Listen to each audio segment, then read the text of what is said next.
Welcome, loremasters and seekers of forgotten tales.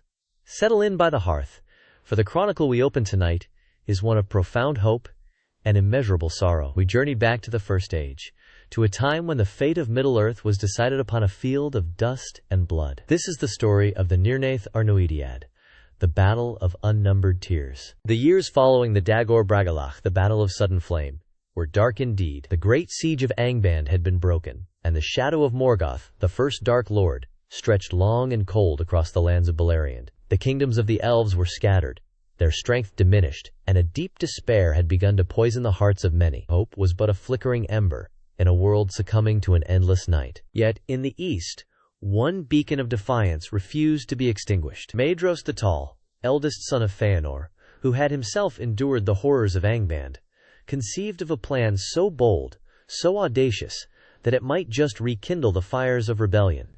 He envisioned a grand alliance, a union of all the free peoples of Beleriand, to strike a single, decisive blow against the heart of their enemy's power. This was to be the Union of Maedhros. The call went out.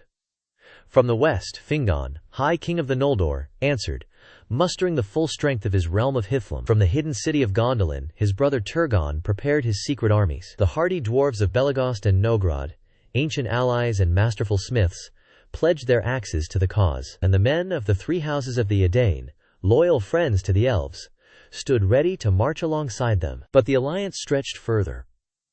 Maedhros, in his wisdom and his need, also forged pacts with the Easterlings, tribes of Menon who had recently wandered into Beleriand. The sons of Bor swore their allegiance and proved true. But the sons of Ulfang the Black also pledged their swords, their hearts filled with cunning and deceit, for they were already secret servants of Morgoth. This hidden poison lay coiled at the very heart of the Great Alliance. The strategy was simple in its design, yet massive in its scale. The army would be divided into two hosts. The western host, under the command of High King Fingon, would mass in the valleys of the Idred Wethrin and draw out the main force of Angband. The eastern host, led by Maedhros himself, would then storm down from the hills and smash Morgoth's army against the anvil of Fingon's shield wall. A great beacon, lit upon the highlands of Dorthonion, would be the signal for the eastern host to advance. The appointed day arrived.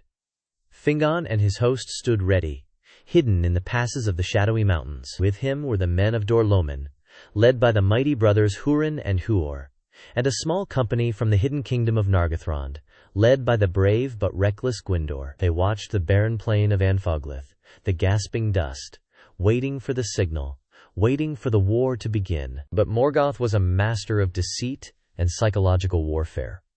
He knew of their plan, thanks to his spies, and he would not be drawn out so easily. He intended not just to defeat his enemies, but to break their spirits utterly before the first sword was truly swung in anger. He sought to turn their hope into a weapon against them. To this end, he sent forth a small army with a single, cruel purpose. They paraded a prisoner before the very eyes of the waiting Elves. It was Gelmir, brother of Gwyndor of Nargothrond, who had been captured years before during the Dagor Bragalach. The Elves watched in horror and rising fury. Before the silent, watching army, Morgoth's heralds proclaimed that they had many more such captives in Angband, and all would suffer the same fate. Then, as a final, unspeakable act of contempt, they brutally slew Gelmir. They held his severed head aloft, a ghastly trophy to mock the High King. This vile act shattered the discipline of the western host. The sight of his brother's murder drove Gwyndor of Nargothrond into a white-hot madness. Crying out in anguish and rage, he spurred his horse forward, and his small company of knights, burning with the same fury, charged with him. The fire of their grief was contagious.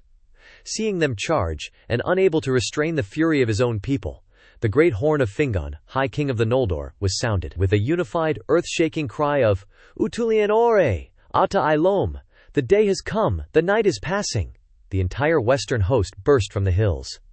The plan was broken.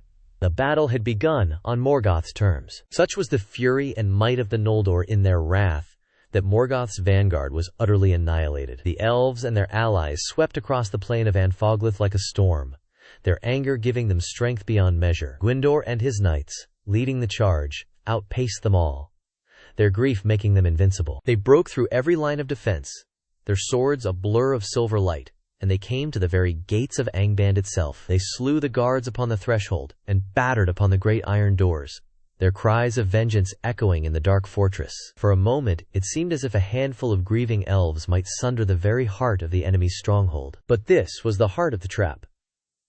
From 100 hidden doors within the mountainside, Morgoth unleashed his main armies. Gwyndor and his company were surrounded, cut off, and though they fought like lions, they were all slain, save for Gwyndor himself, who was captured and dragged within. The first heroes of the day had fallen. Fingon, seeing the trap spring, was forced to sound a retreat, pulling his main host back from the gates. A fierce and bloody battle raged across the entire plain as the elves and men of the west fought a desperate fighting withdrawal, pushed back by the sheer, overwhelming numbers of the enemy. Just as the western host began to falter, new horns sounded from the south. A dust cloud on the horizon resolved into 10,000 spears, gleaming in the sun. Turgon, king of the hidden city of Gondolin, had arrived. He had been held in reserve, and his timely arrival bolstered the flagging spirits of his kin. Turgon carved a path through the orcs to stand beside his brother Fingon. The meeting of the two brothers in the midst of the chaos was a sight of great hope and power. The elves took heart, their lines stiffened, and they once more began to push back the forces of Angband. The first day of the battle ended in a stalemate, with both sides bloodied but unbroken. And then, on the morning of the second day, came the moment they had all been waiting for. With the sounding of many great trumpets, the eastern host of Maedhros finally arrived on the field. The pincer was closing.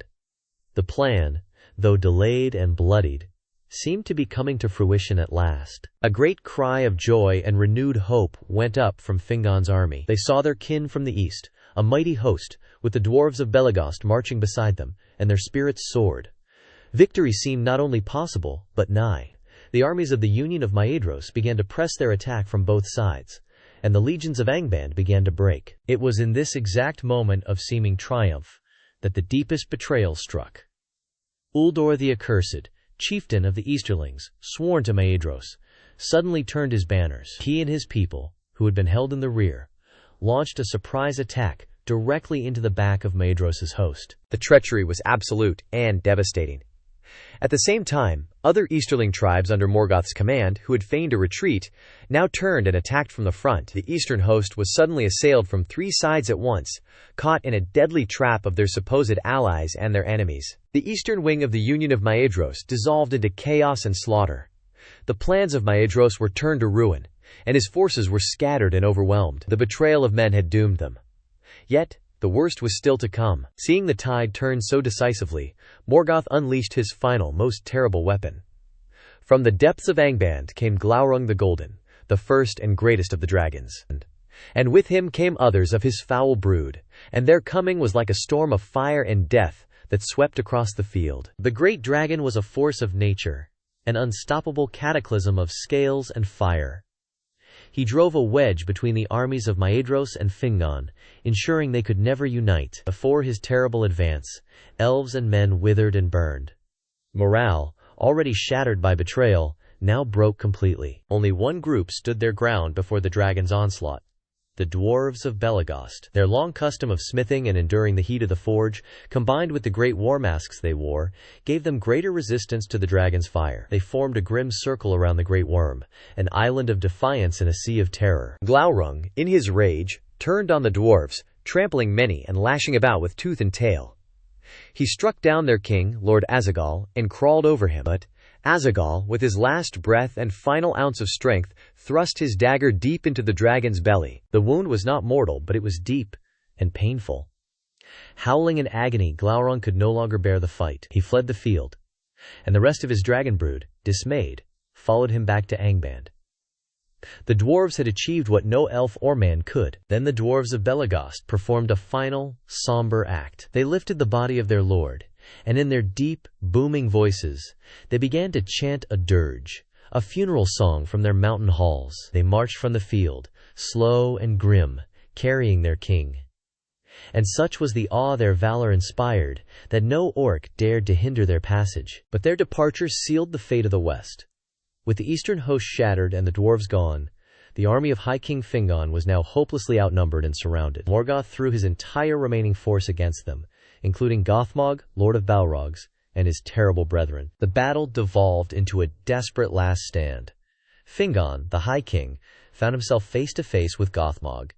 It was a terrible duel. The Elven King fought with a valor that would be sung of for ages, his sword Ringil glittering like ice. He wounded the Balrog Lord many times, but the fight was slowly wearing him down. Then, another Balrog ensnared Fingon from behind with its fiery whip. Pulled to his knees and defenseless, Fingon looked up one last time before Gothmog, with a final, crushing blow of his black axe, ended the life of the High King of the Noldor. So great was the Balrog's fury that he beat the king's body into the dust, and his blue and silver banner was trampled into the bloody mire. The battle was lost.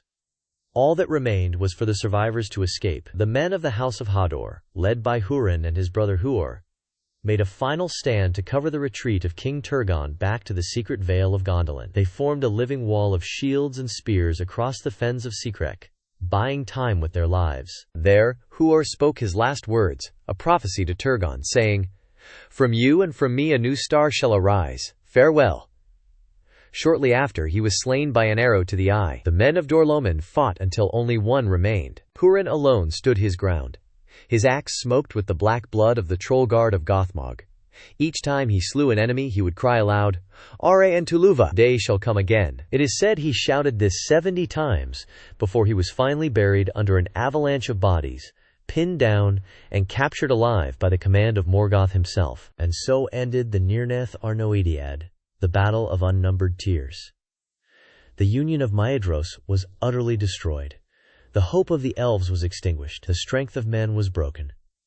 Beleriand lay open and undefended before the wrath of Morgoth. The field of battle, once a green plain, was so soaked in blood that for years after, nothing would grow there. The elves renamed it Anfoglith, the gasping dust. The greatest alliance of the First Age had ended in the most profound tragedy. The lament for this day echoes still in the halls of memory. If the sorrow of this forgotten age has stirred your heart, honor the fallen with a like and subscribe to our channel, for there are many more chronicles yet to be read from these ancient tomes. Until our paths cross again, may your own star shine bright.